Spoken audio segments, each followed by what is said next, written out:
రూమ్లో బోరు కొడుతుందని చెప్పేసి చాయ్ తాగడానికి బయటకు వచ్చినాము. బయటకు వచ్చిన 10 నిమిషాలకే భయంకరమైన ఇసుక తుఫాన్ స్టార్ట్ అయింది. ఇక్కడ ఇసుక తుఫాన్ చూడండి, కువైట్లో ఎట్లా ఉంటుందంటే ఈ దుమ్ము లేచినప్పుడు మనం ఇక ఏం చేయలేము, అంత ఘోరంగా ఉంటుంది. సో సాధ్యమైనంత వరకు రూమ్లోకి వెళ్ళిపోవడమే, ఎందుకంటే కళ్ళల్లోకి పోయినా కూడా ప్రాబ్లమే. చిన్నగా దుమ్ములాగా ఉంటుంది ఇది. సో ముక్కులోకి పోయినా కూడా మనకు శ్వాస ఆడది. ఇక మేము అందరం కలిసి ఏమనుకున్నామంటే ఇక ఛాయ్ వద్దేమదు, ఫస్ట్ మన రూమ్కి వెళ్ళిపోదాం, ఎందుకంటే ఈ దుమ్ములో ఉంటే మనం చచ్చిపోయేటట్టు ఉన్నామని చెప్పేసి.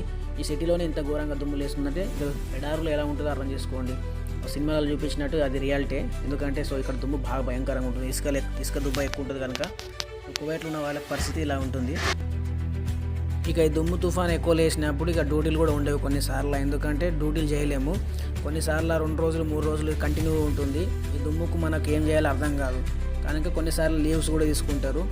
కువైట్లో ఉన్న వారికి అయితే ఈ సిచ్యువేషన్ ఏం కొత్త ఏం కాదు, కానీ వీడియో చూస్తున్న మీకైతే ఇది కొత్తగా. ఎందుకంటే మన ఇండియాలో కావచ్చు ఇంకా బయట దేశాల్లో ఇంత ఘోరంగా దుమ్ము ఉండదు. తుఫాన్ వస్తుంది కానీ ఇంత దుమ్ములు ఇవ్వదు.